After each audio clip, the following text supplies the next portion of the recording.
It began with a single line that silenced the world. "We knew things weren't working, but we pretended they were." The words fell from Prince Harry's mouth not with anger, not even with bitterness, but with the kind of quiet exhaustion that comes only when a man stops running from the truth. Before we continue, please hit the like button, subscribe to the channel, and turn on the notification bell for updates. For years, the world had been sold a dream. The charming prince who found his Hollywood princess, defied the palace, and built a new life of freedom and authenticity. But now, at 41, the same man who once smiled through endless interviews and posed on sunlit verandas was admitting that behind those smiles, there were fractures, arguments, and a kind of loneliness that even royal titles couldn't fix. It wasn't a scandal in the traditional sense, no explosive secret, no sudden betrayal. It was something deeper and far more human, the realization that the dream itself had become the cage. Harry's confession struck at the heart of something people had always suspected but never dared to say aloud. It wasn't that the love story was entirely false. It was that it had been carefully edited, polished for public consumption, scripted by image consultants, and wrapped in the illusion of modern royal romance. The laughter was real, but the timing was rehearsed. The affection was genuine, but the setting was staged. And the truth, as Harry now admits, was that both he and Meghan had played their parts too well, until they forgot where the performance ended and their real lives began. The world had demanded a fairy tale, and they had given it one, even if it cost them their peace. To understand how they got here, we have to go back to the beginning, to the night the cameras first captured their story. It was 2017, and the announcement of their engagement sent shockwaves across the globe. The headlines wrote themselves. "American actress wins the heart of a British prince." It was fresh, diverse, and cinematic. The palace played along, feeding the story of love conquering tradition. Harry and Meghan appeared everywhere. Hands clasped, faces glowing, voices rehearsed in a rhythm that said, "We're happy, we're united, and we're ready for the future." For a while, the world believed it. They had to. After years of royal scandals, divorces, and cold marriages, here was a couple who seemed to represent something different, something pure. But if you look closely at those early interviews, if you watch Harry's eyes when Meghan spoke about destiny and love, you might see the first flicker of unease. It wasn't doubt in her. It was doubt in the story they were already being forced to sell. Because deep down, Harry knew that every smile came with a price. Every headline of modern love came with another tabloid rumor, another argument about privacy versus publicity. The pressure began before the wedding, and it never stopped. Harry's mother, Diana, had warned him in her own tragic way about the cost of visibility. He had vowed to protect Meghan from that fate, and in doing so, he unknowingly began repeating the very cycle that destroyed his mother's peace. The fairy tale wedding in 2018 was supposed to be their triumph, a defiant symbol of modern love standing against centuries of stiff royal convention. But behind the glamour, something fragile had already begun to crack. The rehearsals were grueling, the expectations impossible. Every detail was debated, from the flowers to the sermon to the seating chart. Harry later admitted that even before the vows were exchanged, tension had already replaced intimacy. There were disagreements over protocol, whispers from within the palace, and a growing realization that Meghan's welcome into the royal family wasn't as warm as the world believed. Yet the cameras rolled, and the smiles never faltered. They told themselves it was just nerves, just the pressure of history. But as Harry now reveals, that was the moment the pretending began. After the wedding, life in the palace became a blur of official duties, public appearances, and carefully scripted moments of affection. Every time they stepped out, flashbulbs exploded like fireworks, capturing the perfect couple who represented change and progress. But once the doors closed, the silence between them grew heavy. Harry confesses that the small arguments started over trivial things, schedules, staff, headlines. But over time, those small arguments hardened into distance. The laughter faded, the communication dwindled, and instead of confronting the truth, they both decided to keep smiling because the world expected it. For Meghan, the palace was both a stage and a trap. She came from a world where hard work and charisma could rewrite destiny. But the British monarchy was not Hollywood. Its traditions were centuries old, and its walls whispered with judgment. She tried to adapt, curtsies, protocols, silence in the face of tabloids. But the weight of being both admired and despised became unbearable. Harry, torn between defending his wife and maintaining royal duty, found himself drowning in a familiar helplessness. The same helplessness he felt as a boy walking behind his mother's coffin while the cameras filmed his grief. That memory, buried deep for years, began to haunt him again. In interviews, Harry had once said, "I see my mother's story repeating itself." Now, he admits that he didn't just see it, he lived it. The media obsession, the scrutiny, the narrative manipulation, it all blurred into one suffocating loop. Except this time, he wasn't the helpless child. He was the husband expected to fix it. And in trying to protect Meghan, he began to lose himself. Friends noticed he grew quieter. Former colleagues said he seemed restless, distracted. Meghan, meanwhile, leaned harder into crafting their public brand, the perfect image of freedom, compassion, and rebellion. The contrast between them widened. She saw purpose in the spotlight. He saw only ghosts. The breaking point didn't come from a single fight. It came from accumulation of pressure, of expectation, of pretending. Every red carpet smile, every charity gala handshake, every posed photo on a sunlit beach became a reminder of the distance growing between them. Harry has now admitted that he began to resent the very image that once made him proud. "We kept smiling for cameras because the world expected a perfect story," he said. "But at home, we were living in fragments." Those words reveal more than just disappointment.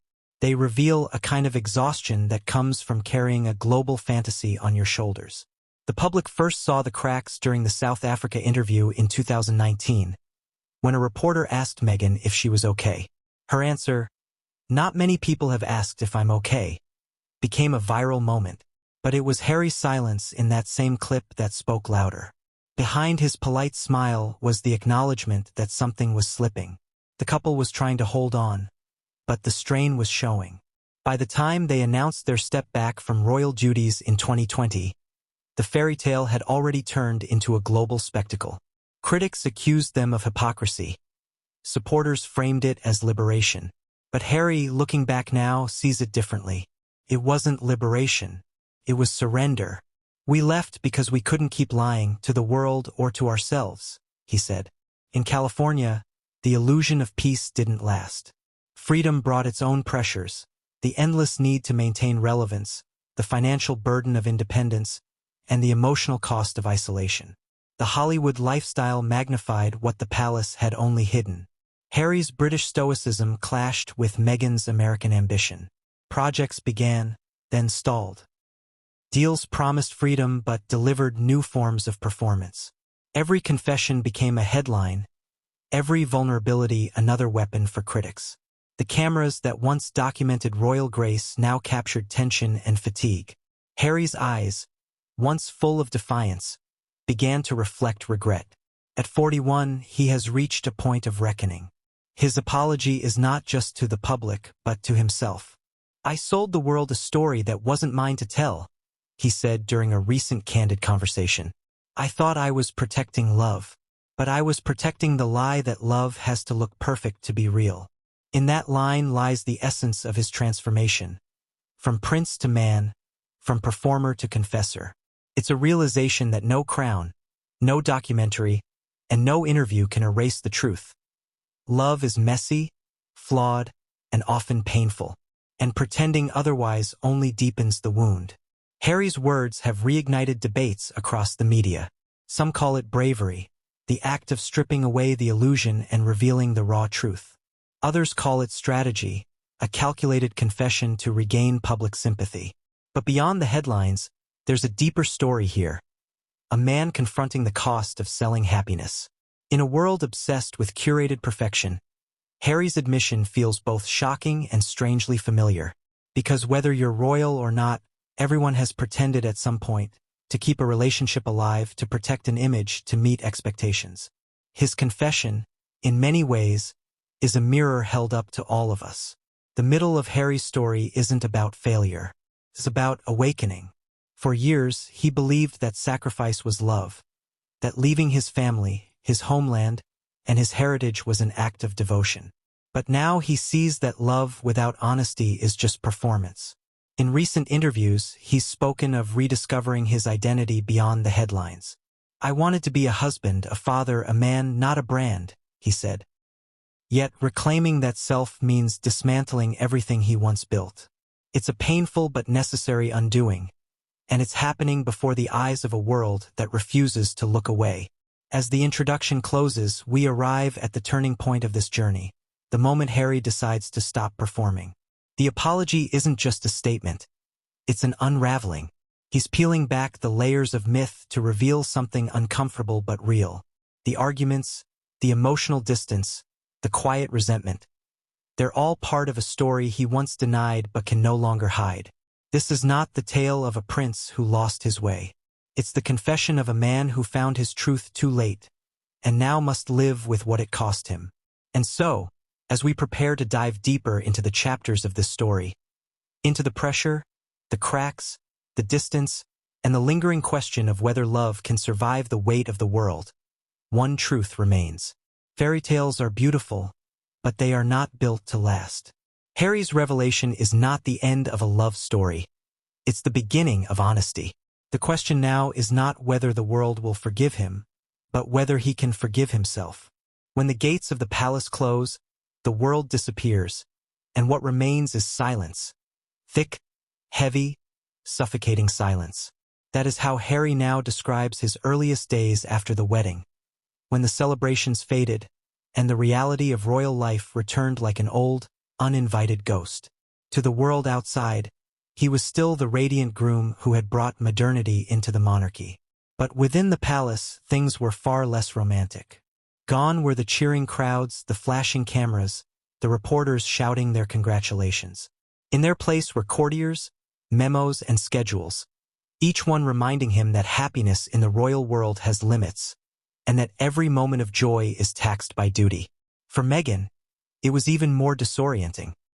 She had married into history, but found herself trapped in an institution that measured emotions by protocol and sincerity by decorum.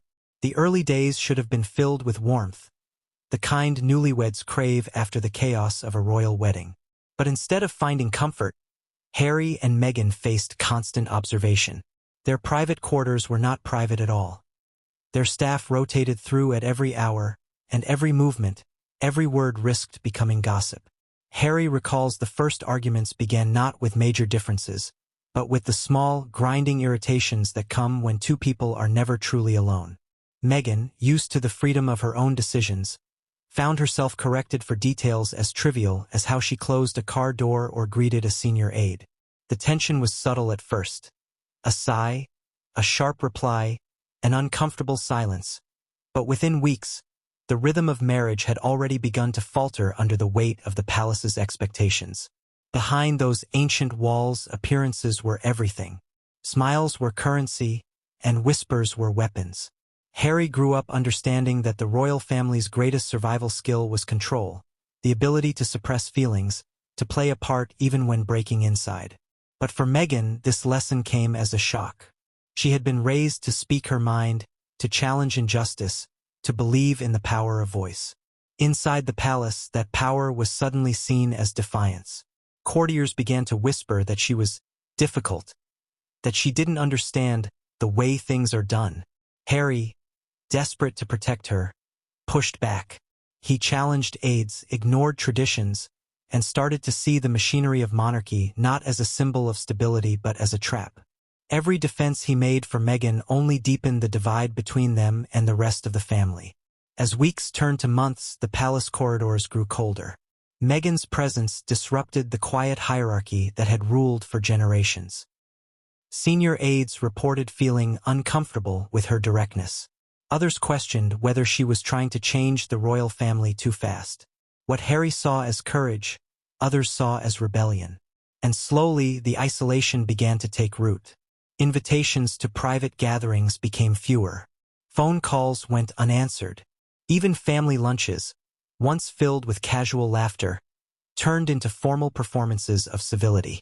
Harry started to feel what his mother had once felt: watched, judged, and alone.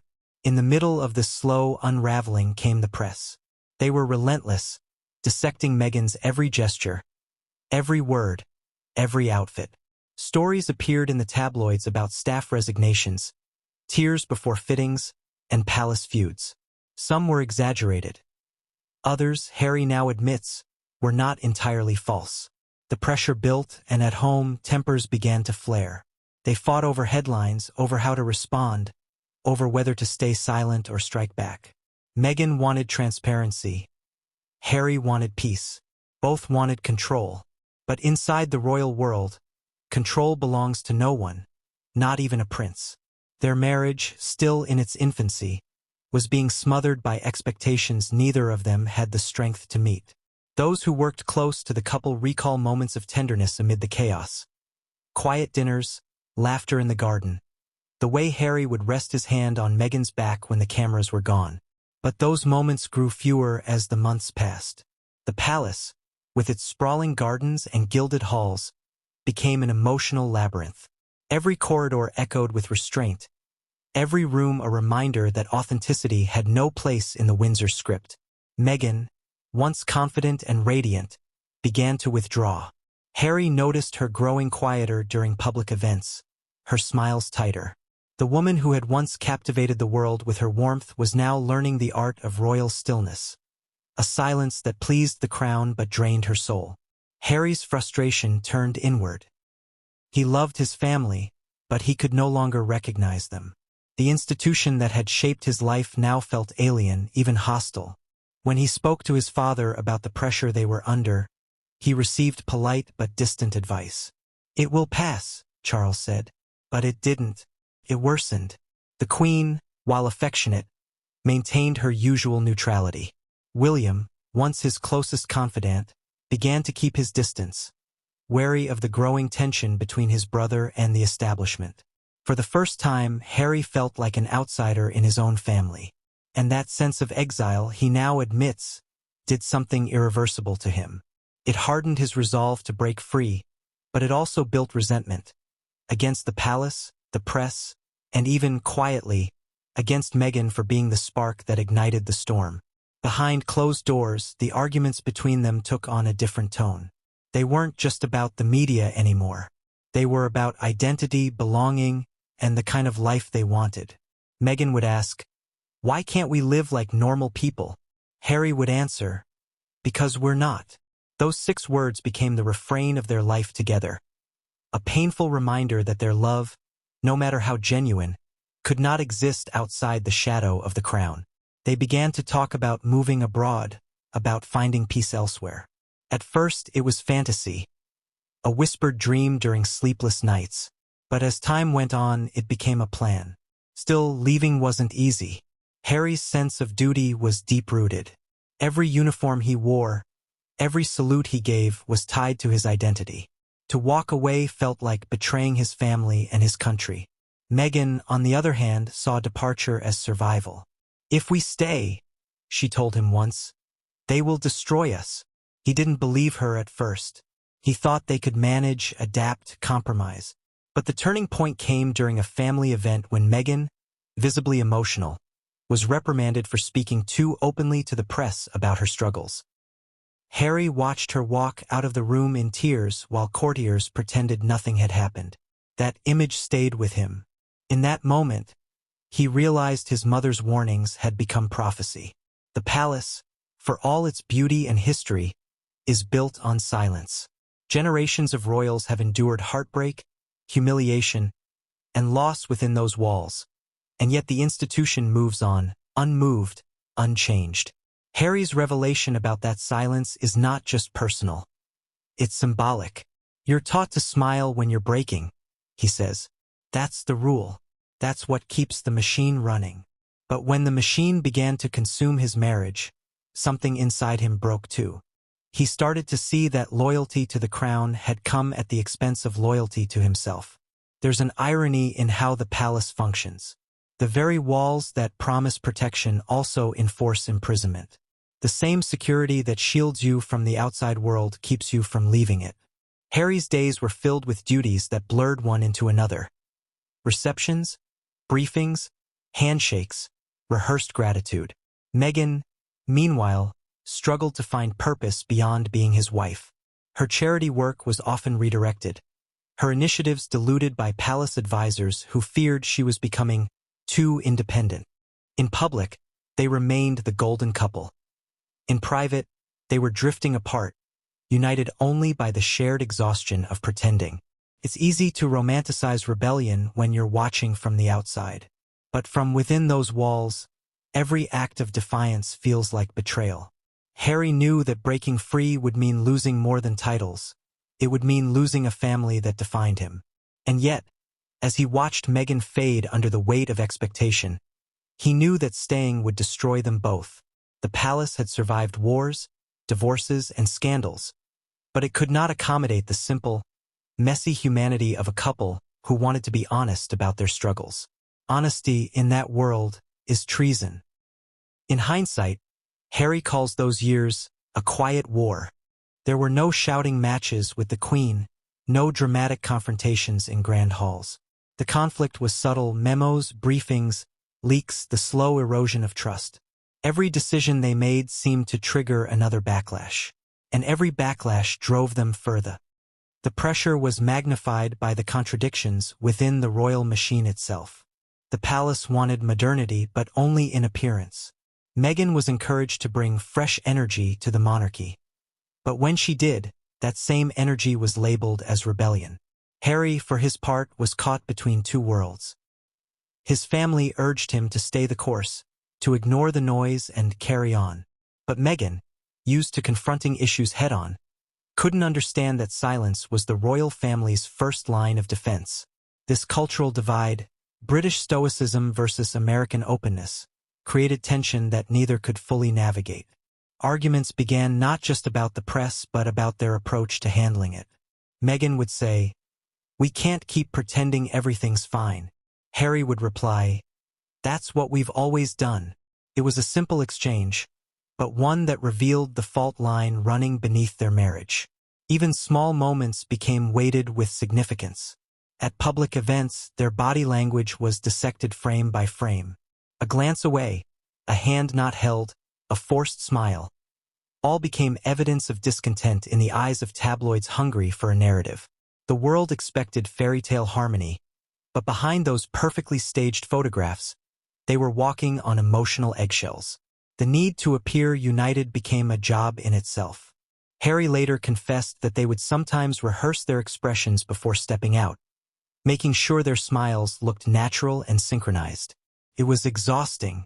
"Every time we went out, we had to switch on," he said. "And every time we came home, we switched off, but not in the way people think.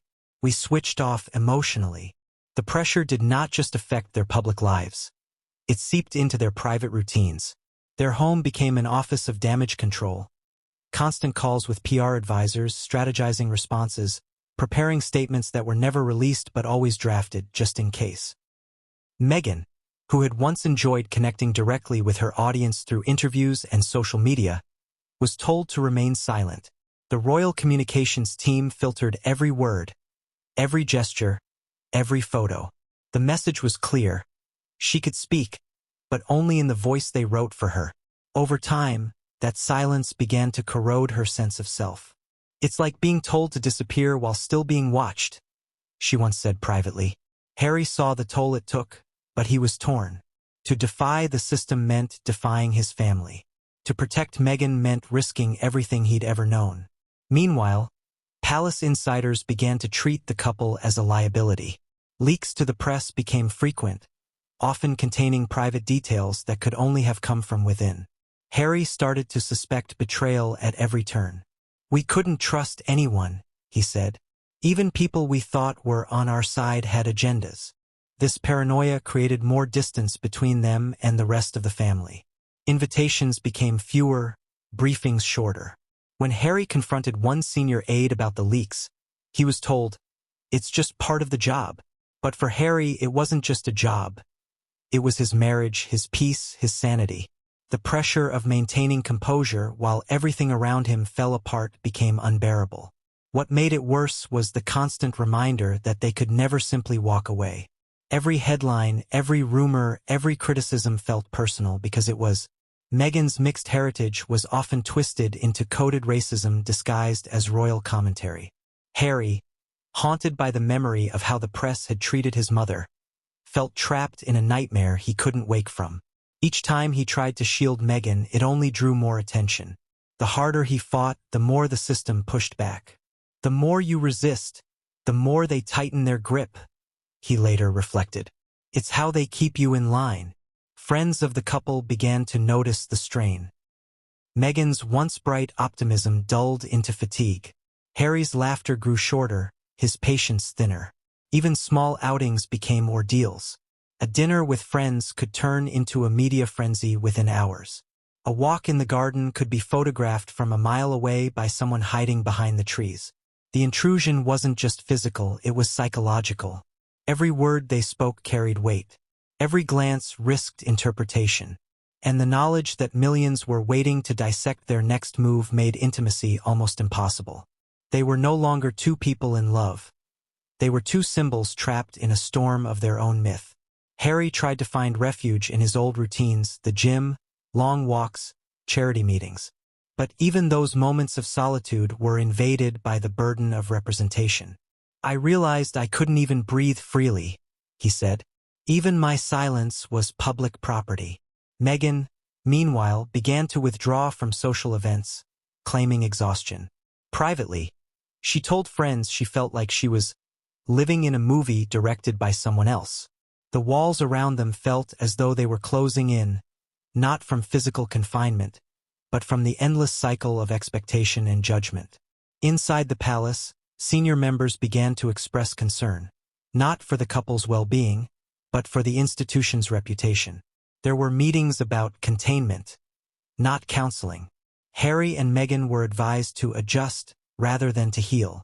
It was during one of those meetings that Harry realized just how deep the divide had become.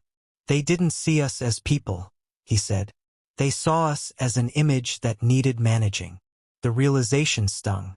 It confirmed what he had feared all along, that the love story which once captured the world was no longer theirs to control. It belonged to the public, to the tabloids, to the palace machine that fed on perfection. The pressure to maintain that illusion began to erode their emotional connection. They stopped sharing their frustrations with each other because every conversation risked becoming another argument. When they did talk, it often ended with one walking out of the room. The warmth that once drew them together had been replaced by quiet defensiveness. Yet when the cameras rolled, they transformed seamlessly into the couple everyone expected them to be. Poised, smiling, in sync. It was an act so polished that even they began to believe it at times. But the facade couldn't hold forever.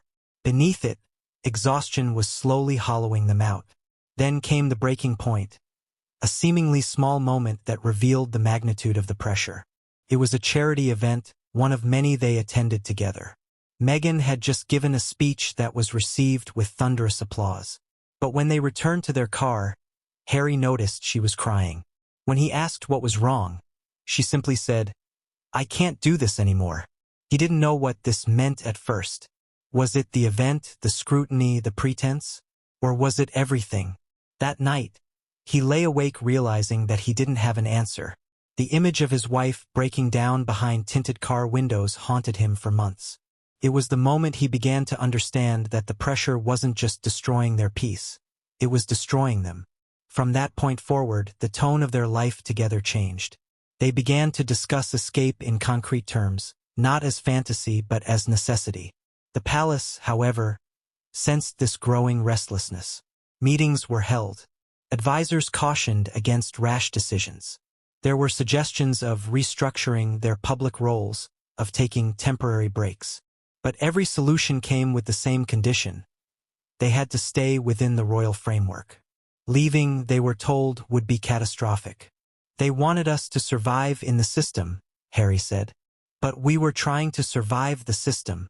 That distinction became the heart of their conflict with the monarchy. The pressure didn't just define their downfall, It defined their transformation. It exposed who they were beneath the titles and the ceremony. For Meghan, it revealed her resilience and her breaking point. For Harry, it revealed the depth of his inherited trauma, the unhealed wound of losing his mother to the same relentless gaze that was now consuming his wife. He began to understand that protecting Meghan was not just about shielding her from the press. It was about breaking a generational cycle. But doing that would mean defying an empire built on silence and endurance. And for a prince raised in that empire, it was both liberation and betrayal. By the time they publicly announced their decision to step back from royal duties, the pressure cooker had already exploded behind closed doors. The world saw a sudden decision. In truth, it had been years in the making. Every headline, every argument, every sleepless night had led to that point. The fairy tale that once united the world had become a burden neither could bear. And when Harry finally said, "We knew things weren't working," he wasn't just talking about his marriage. He was talking about the impossible system that had demanded they keep pretending. The pressure had done what centuries of history could not. It had pushed a prince to walk away from the crown. But before he left, he would come to face an even greater challenge.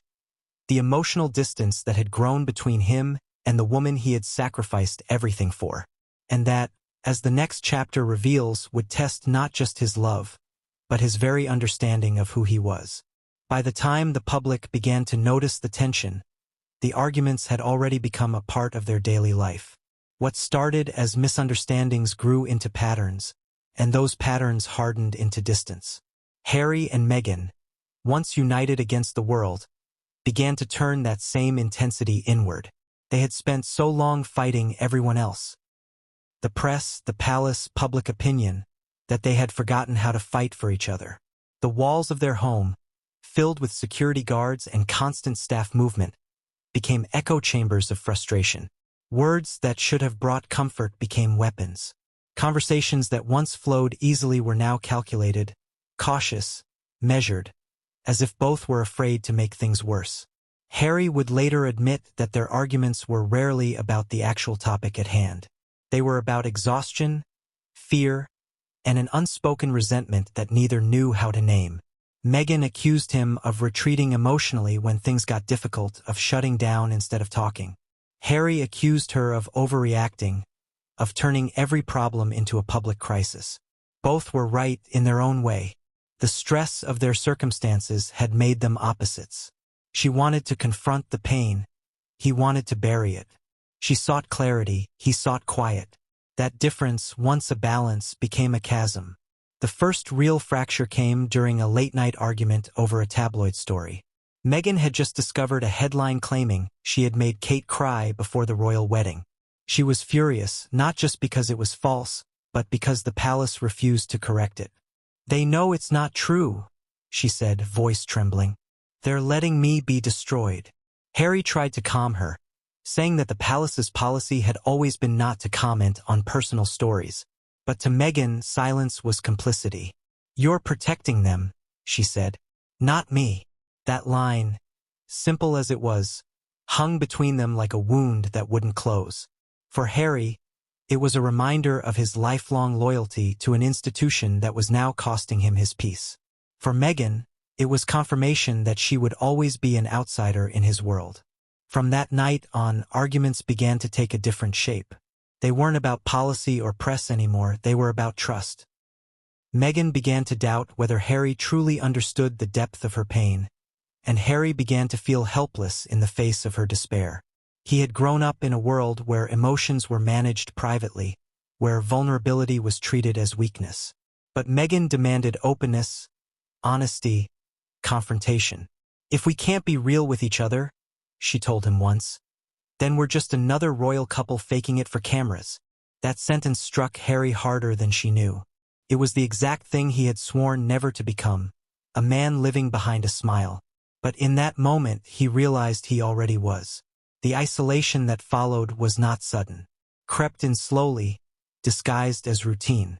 They still appeared together at events, still posed for photographs, still exchanged polite gestures in public. But behind closed doors they began to drift. Meghan spent hours alone, scrolling through headlines, dissecting social media reactions. Harry threw himself into charity work and phone calls with friends from the military.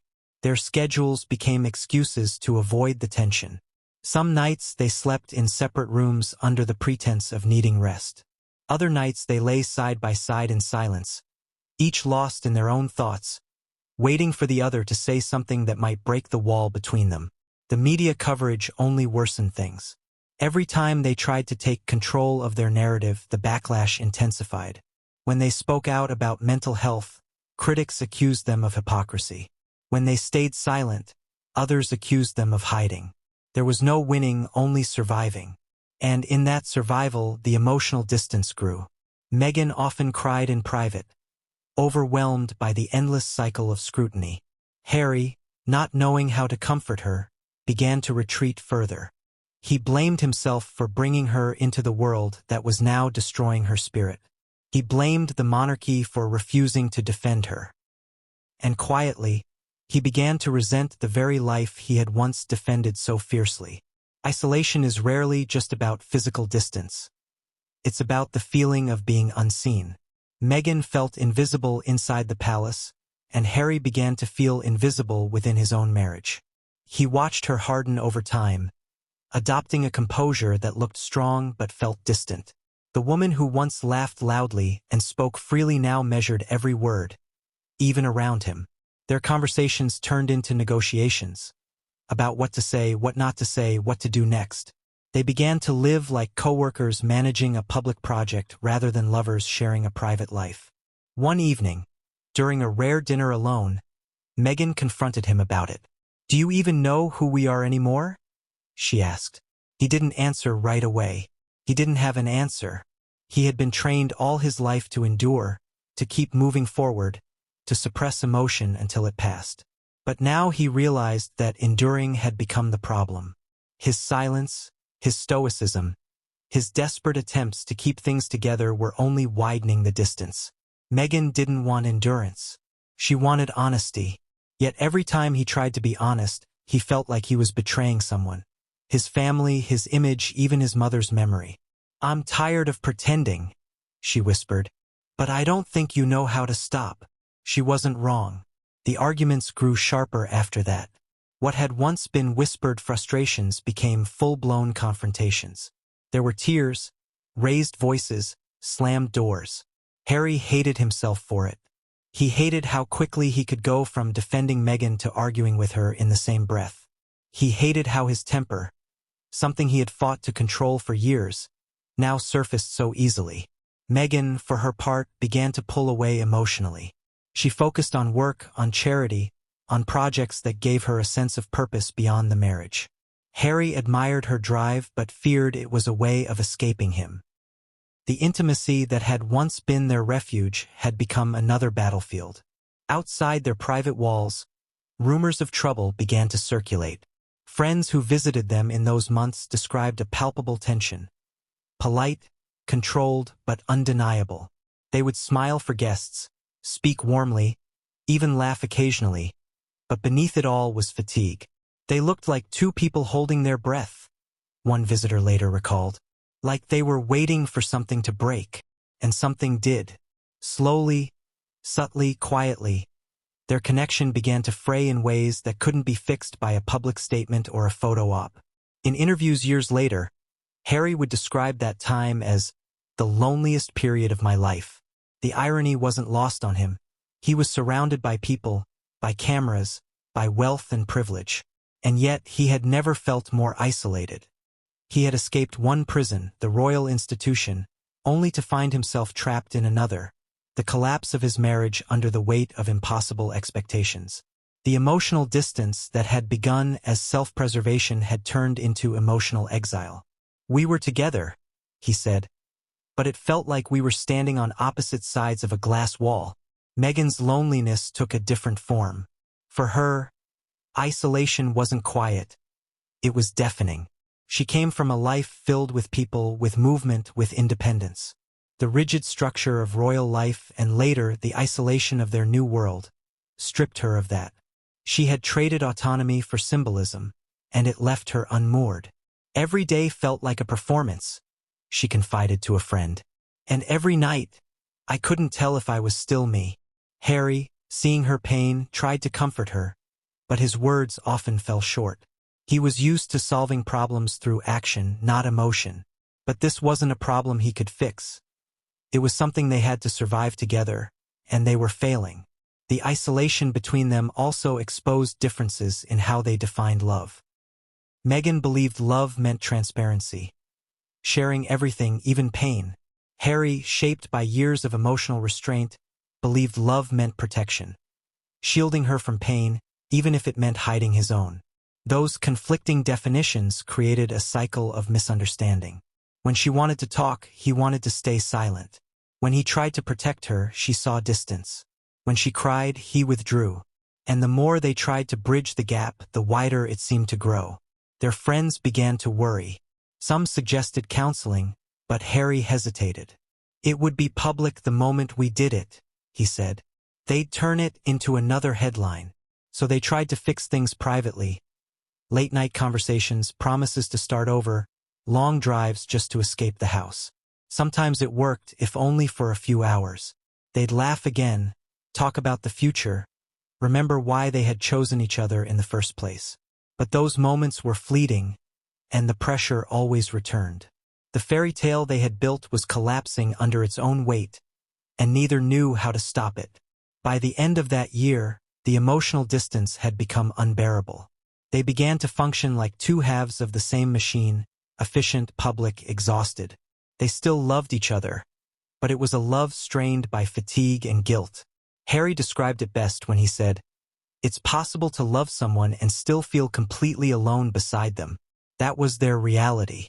The arguments had drained the tenderness, and the isolation had turned their home into a quiet battlefield. Yet even in that bleakness, there was something profoundly human about their struggle.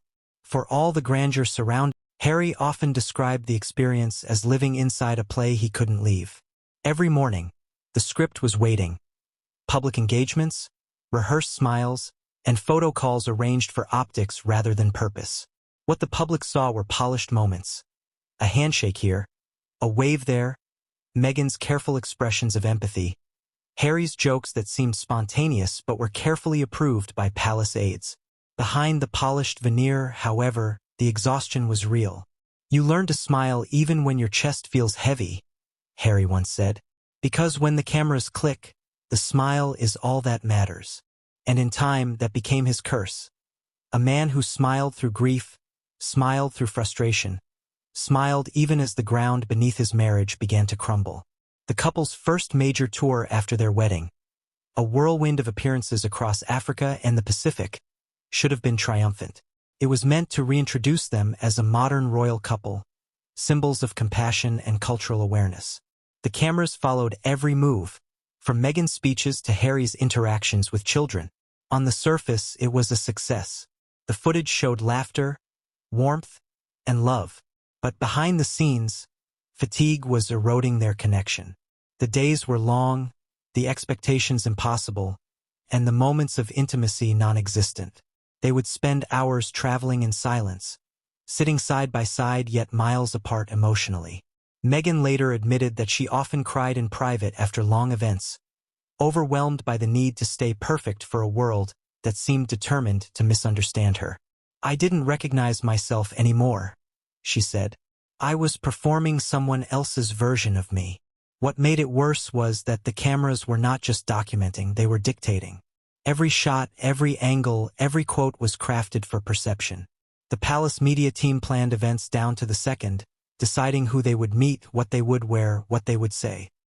Even their body language was coached. If Meghan leaned too close, tabloids accused her of being too controlling.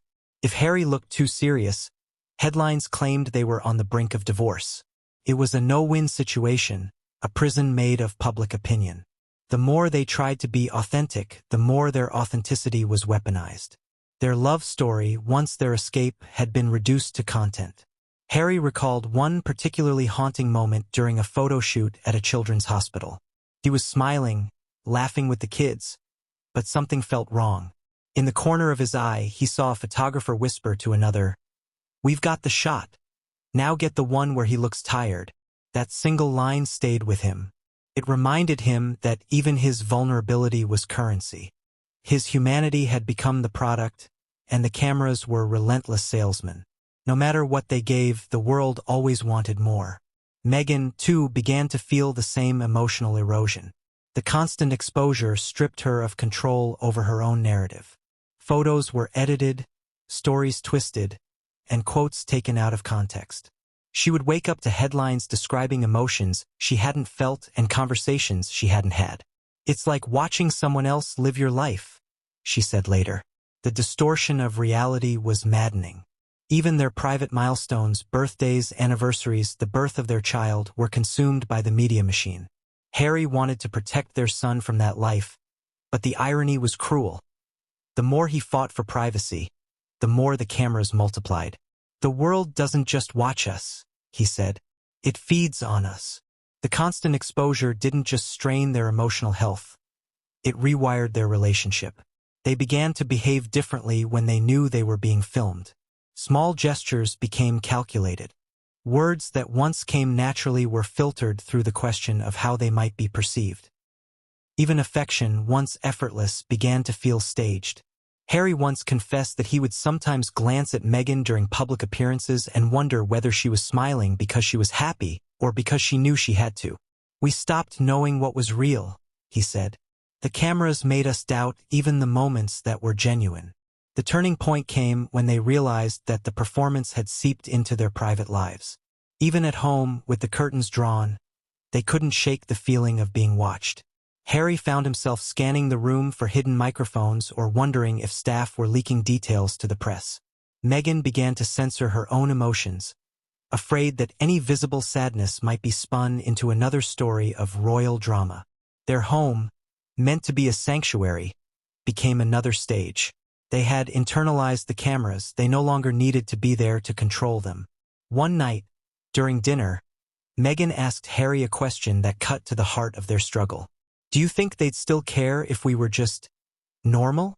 He didn't know how to answer, because deep down he knew the truth. The world didn't love them for who they were.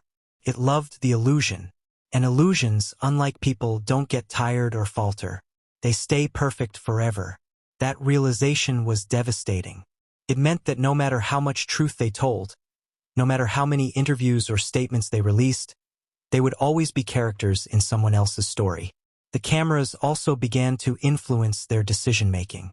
They turned down certain events, avoided specific people, and retreated from family functions, not because they wanted to, but because they feared how it would look. Optics had replaced reality. Meghan's pregnancy, which should have been a time of peace, was turned into a spectacle of rumors and conspiracy theories. The media questioned everything: her health, her authenticity, even her body. Harry's anger during that period reached a boiling point. "It was my mother all over again," he said. "The same cruelty, the same feeding frenzy." But where Diana had faced her battles alone, Harry was determined not to let history repeat itself.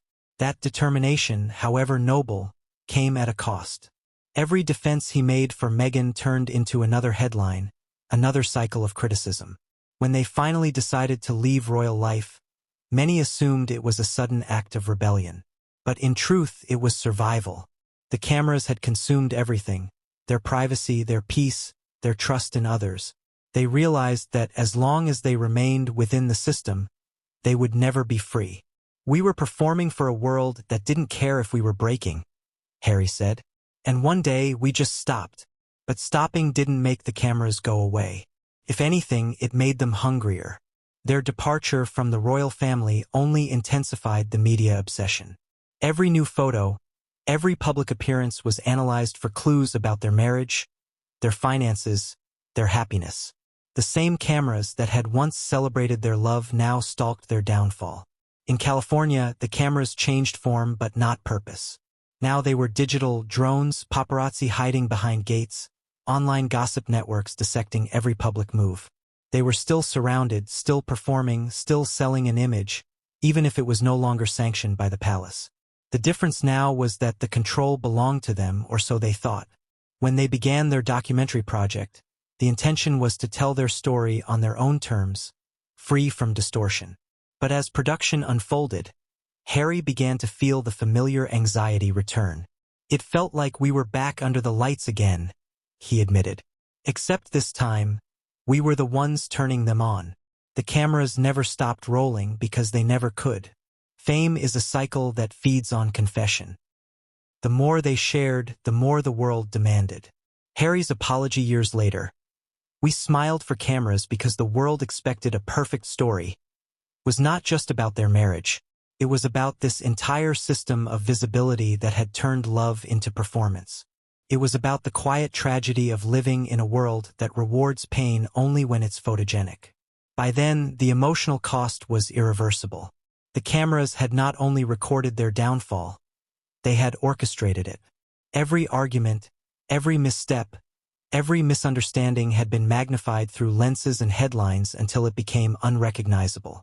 The fairy tale had become a documentary of despair. Harry realized too late that stepping away from the royal stage hadn't freed them. It had simply changed the backdrop. In one of his later interviews, he reflected on that painful truth.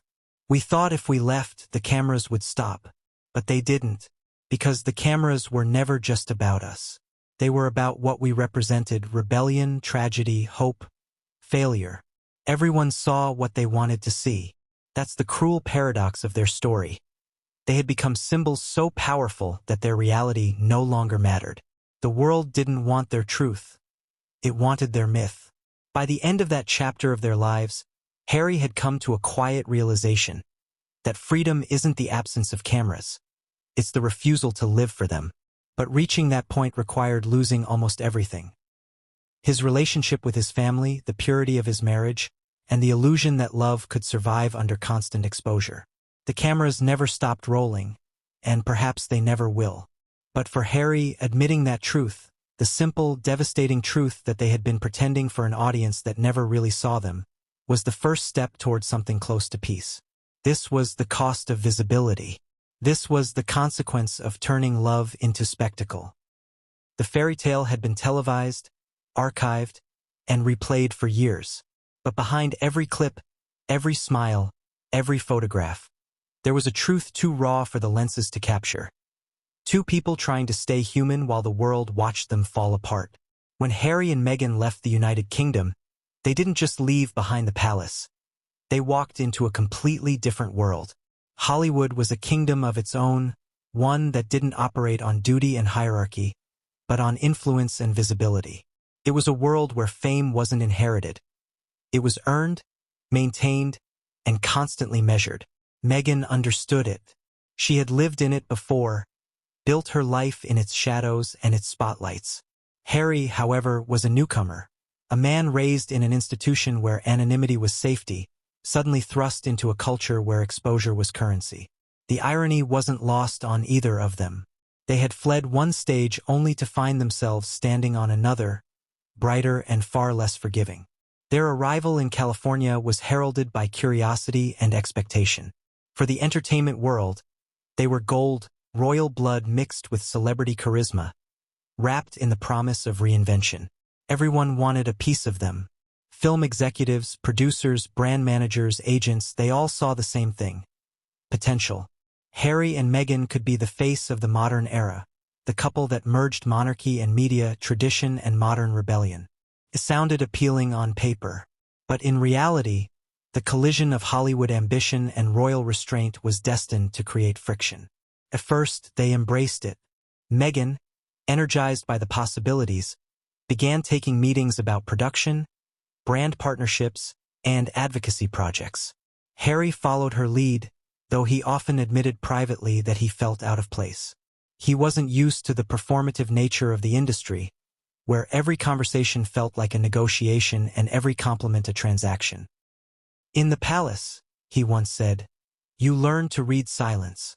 In Hollywood, you learn to read smiles. The difference was jarring. For Meghan, the transition felt natural, a return to a familiar rhythm. For Harry, it was another form of stagecraft, one he didn't quite trust. Their life in Montecito became a blend of opulence and reinvention.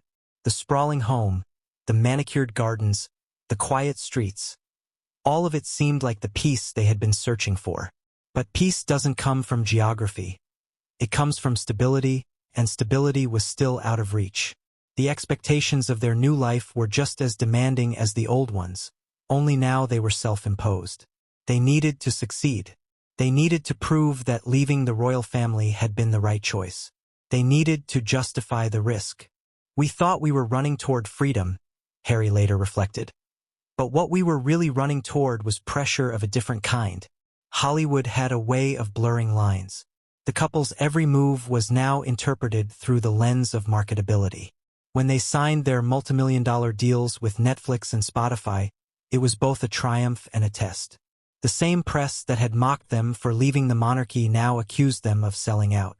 Every announcement, every project, every public appearance was dissected with the same intensity they thought they'd left behind. But this time, it wasn't royal duty that bound them. It was contract obligations and the endless need for relevance. Meghan threw herself into work with the same precision she had once devoted to royal engagements, while Harry tried to find meaning in his projects, particularly those connected to mental health and veterans. But beneath the productivity, something essential was slipping again, the sense of authenticity that had first drawn them together. In private, Harry began to feel a growing discomfort with their new identity as global celebrities. He had once sworn to protect his family from the media's intrusion, yet now, he was part of an industry built on exposure. It felt like trading one mask for another, he confessed to a friend. Meghan, on the other hand, saw opportunity in visibility. To her, telling their story wasn't exploitation, it was empowerment. She believed that controlling their own narrative was the only way to heal from years of misrepresentation. Harry didn't disagree, but he feared that their story was becoming less about truth and more about branding. Their discussions about media strategy became arguments about purpose. You can't fight for privacy and profit from attention at the same time, he told her once. You can, she replied, if you're the one telling the story. The divide between them deepened as Hollywood embraced them not as a couple, but as commodities. Invitations to star-studded events, meetings with producers, partnerships with luxury brands, all of it fed the image of them as power players. But Harry struggled with the artificiality of it all. He was polite, reserved, often uncomfortable in rooms filled with people who measured worth by influence. Meghan thrived in those settings, confident, articulate, ambitious. It was her world. Yet even she began to notice the toll it took on them. The gossip didn't stop. The media in America was softer, but still insatiable. Their marriage was no longer just a topic of royal curiosity. It had become Hollywood's favorite subplot. Their documentary deal with Netflix was supposed to be their great act of transparency. A chance to show who they really were, unfiltered. But the process reopened wounds they hadn't yet healed. Reliving the past for cameras forced them to confront the very pain they were trying to escape. It became therapy in front of an audience, Meghan later admitted. Harry, too, felt uneasy. Every interview, every reenactment, every emotional confession was framed for public consumption. They were telling the truth, but truth packaged for entertainment starts to lose its weight. We wanted to be understood, he said, but I'm not sure we were ready to be seen again. The irony was unbearable. They had left a royal institution that exploited their image, only to enter a media industry that demanded constant access. The difference was consent. But consent didn't always feel like freedom. The cameras, once again, became part of their daily existence, this time by choice. Harry found himself questioning whether control over their image